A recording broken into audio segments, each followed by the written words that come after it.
Okay, to kick off, I'm going to show you what I think is one of the dumbest pieces of engineering I've ever seen. There may be a reason for this. If there is, if anybody can think of one and tell me, then let me know, that would be good. This is my vane pump, a vacuum pump, Rothenberger, quite a good brand.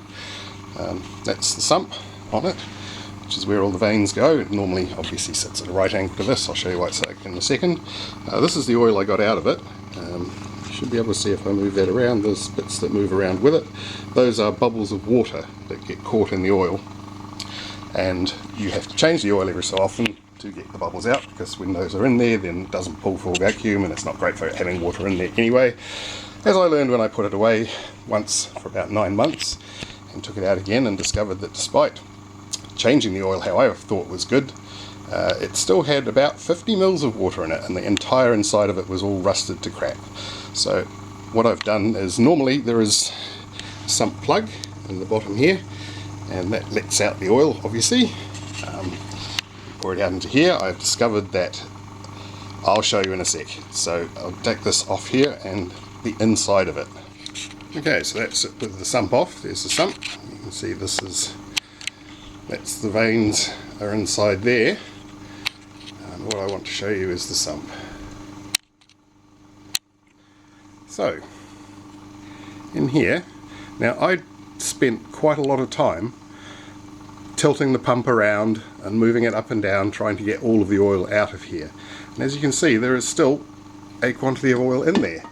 And not only is there oil in there, there is also still some water. Should have put the sump plug back in beforehand, but here we go.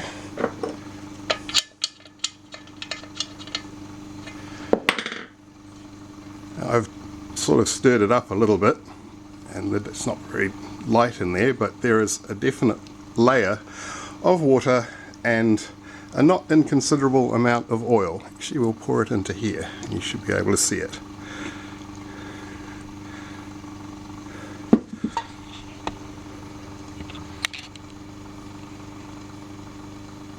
All of those bubbles of fresh water that just came out of here. So it's had about 5 oil changes since I last had it apart, which was when a friend of mine fixed it after aforementioned rusting incident.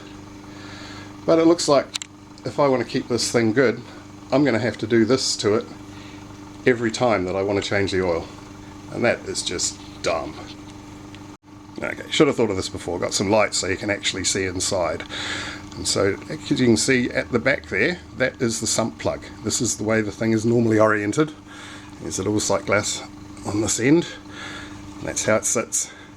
So, the sump plug, where the plug goes in order to have enough thread for the plug, they have made a little recess into the sump area, and that sits proud of the bottom of the sump.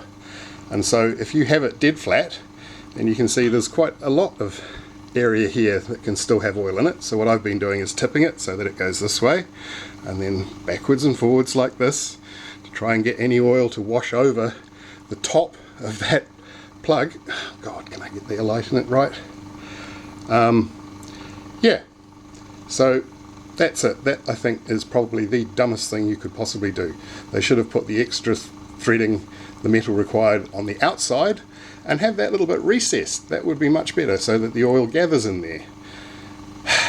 There are newer models, they may have fixed this in the later ones, but oh man, this just is so annoying.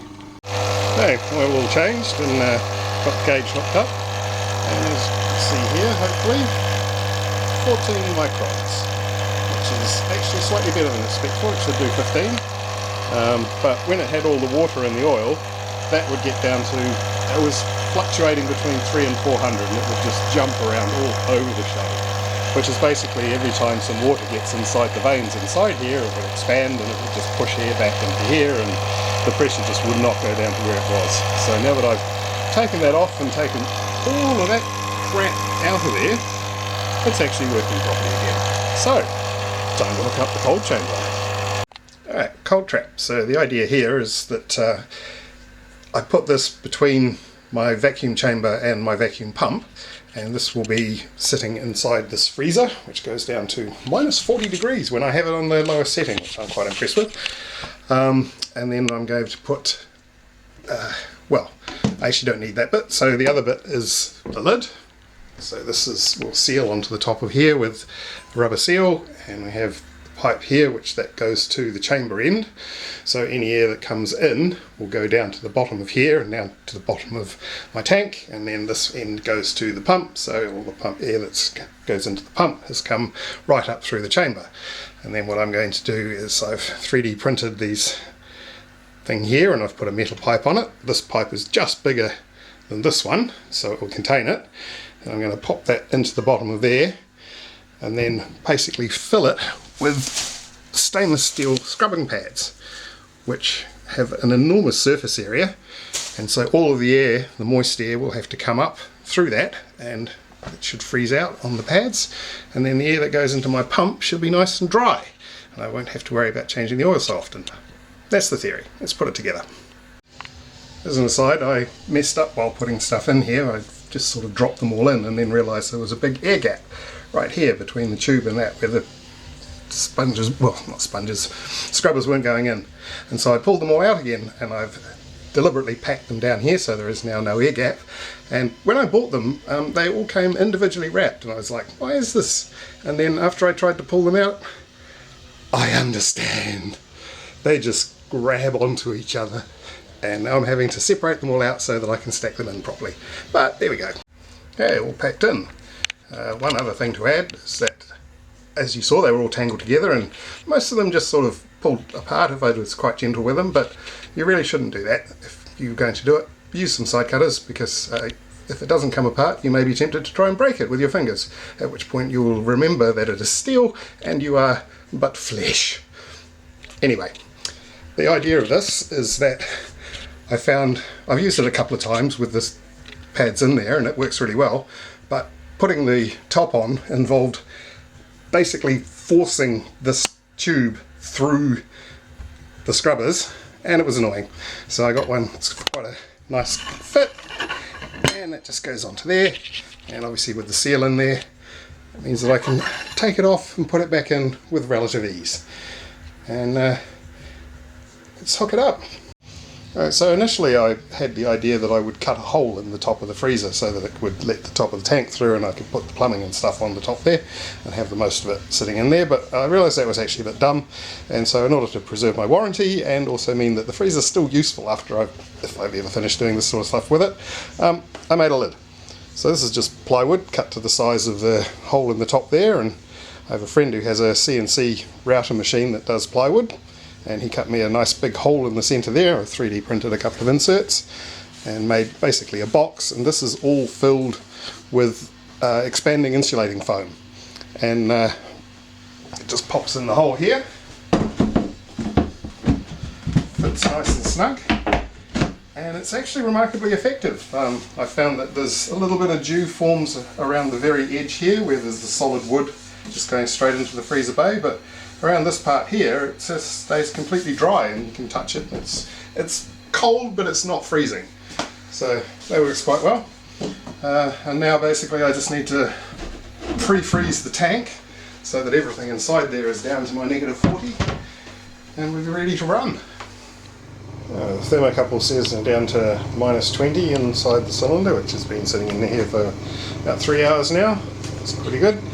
I've been warming up the diaphragm pump, and I've taken off the little outlet and the silencer that it had, and this is something you can do. It's so the outlet is now going through this PVC tube, which is sitting in here, and I'm going to fill the sink with ice, and then basically we've got essentially we'll have, once I've hooked everything up, a completely closed path from the chamber through the cold trap into the pump, and if any water gets this far, it should be condensed into here, and I will see it.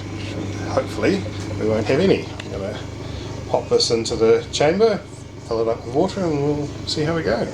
Yeah, so it's been running for about 24 hours now, just the cold trap attached, and I've just got the vacuum gauge on there, and it's down to 2000 microns, just over, which is little bit above what it'll do. It'll actually go down to about 1,000, but that's about the point where water starts boiling anyway. Well, evaporating faster in this case. And I've got pretty much exactly 400 mils of water in the beaker there. And we'll pop the chamber on top, open it up to the rest of the thing, and start to draw it down. Starting to pull the dissolved air out of it.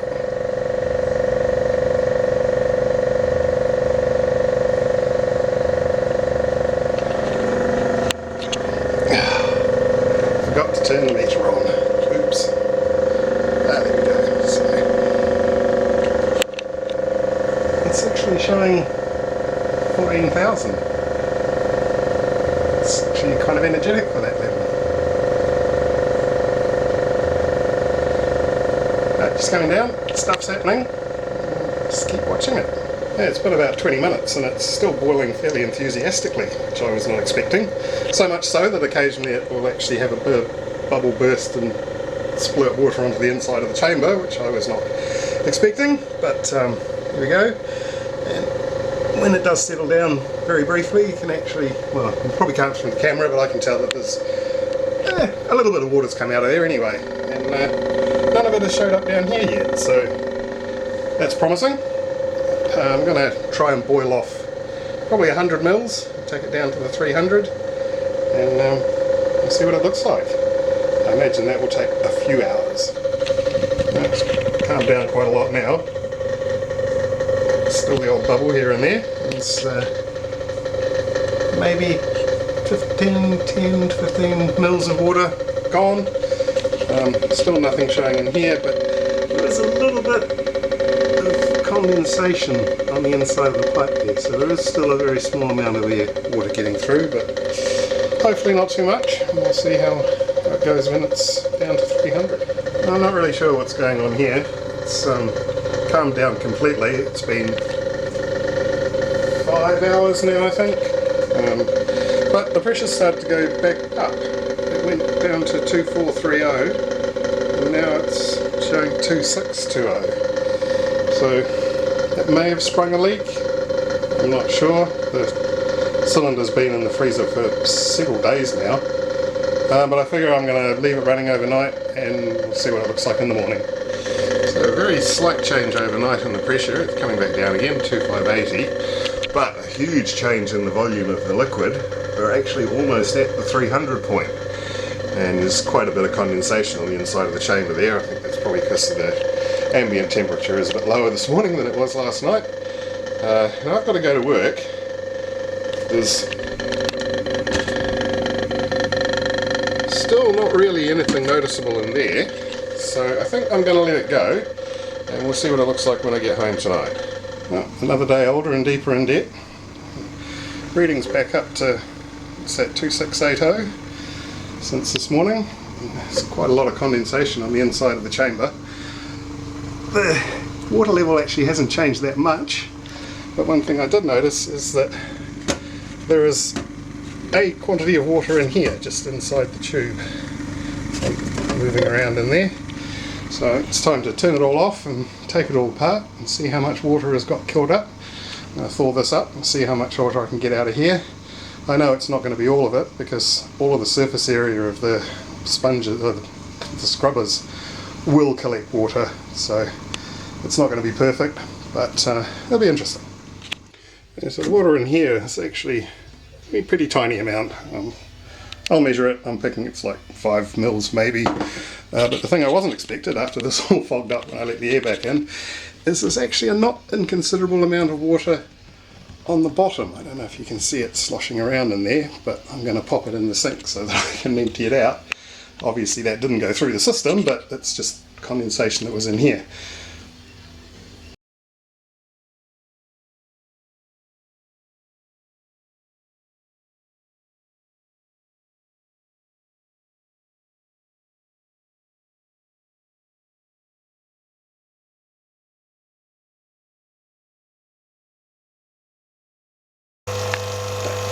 Getting warmed up, and that's what we like to see, 15 microns.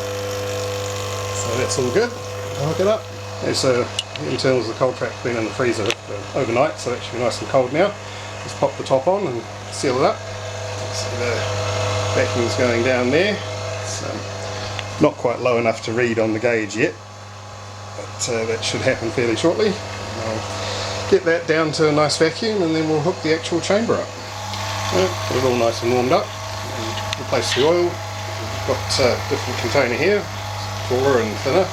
The top mark on there is 350 mils and the bottom one is 250, so still a 100 mil difference. This is just a really loose fitting top, so hopefully it won't splash out.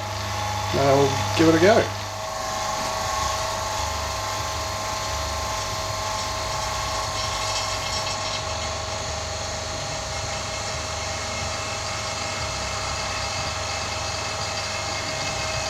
Let's give it something to pump.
Oh yeah, I see bubbles starting to form.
Actually hasn't even started to register on the gauge yet.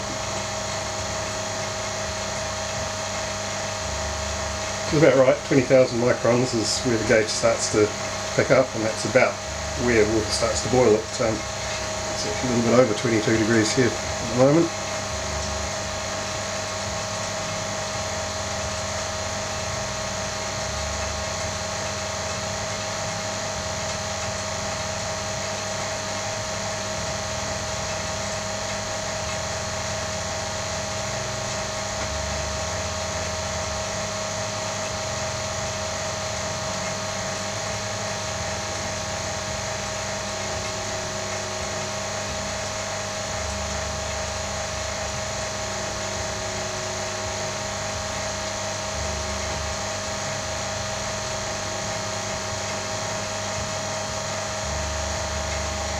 Oh, we got a reading. 7,000.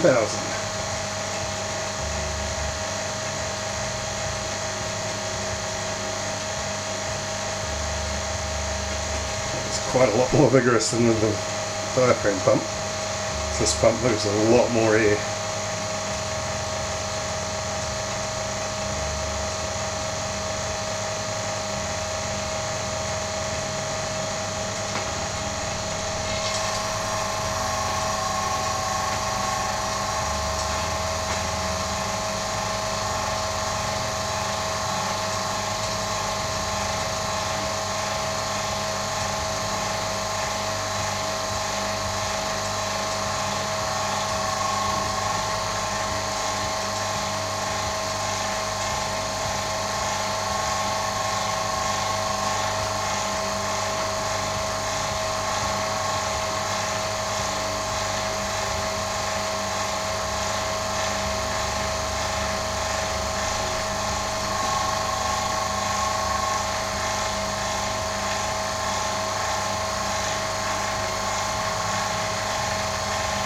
Down to 2600 microns.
Let's just leave that for a bit.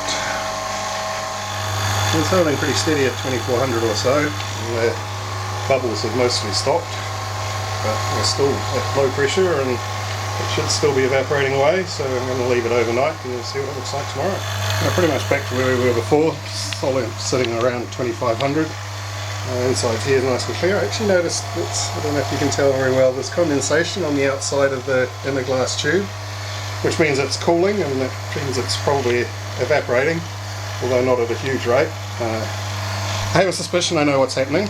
I think that basically the air is getting saturated at that vacuum, and because there is no air currents in there, there's nothing circulating, so there's nothing driving the evaporation anymore, and it's essentially reached the wet bulb temperature or 100% humidity. So what I'm going to try and do is release a lot of dry air, well, dryish air from the atmosphere into it, and see if it makes it any more lively.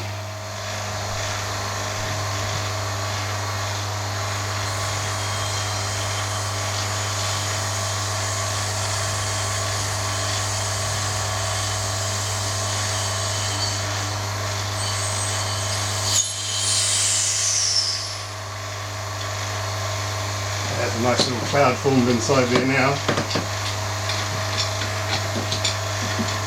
We're all full of fresh air again, and I took the opportunity to clean the inside of the bell jar, because it turns out my tap water is quite dirty, and it ended up where the condensation formed on the inside was just all full of little bits of dirt, and it made it kind of cloudy. So got rid of that. We'll try pumping it down again.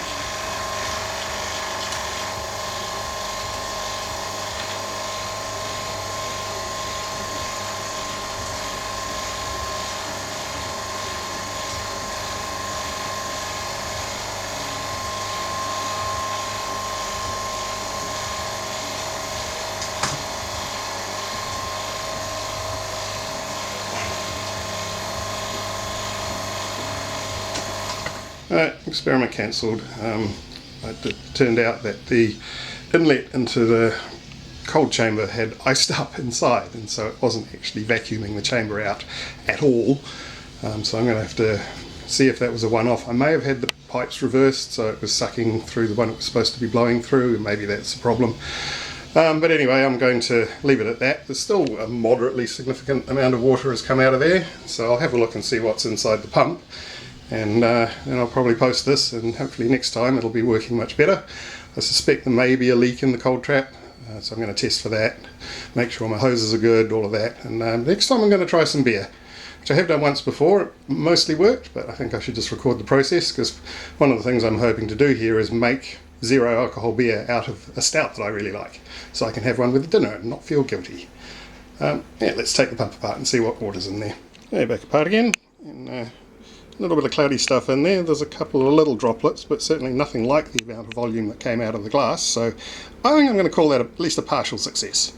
And yeah, like I said, next time I'm going to have a go with beer.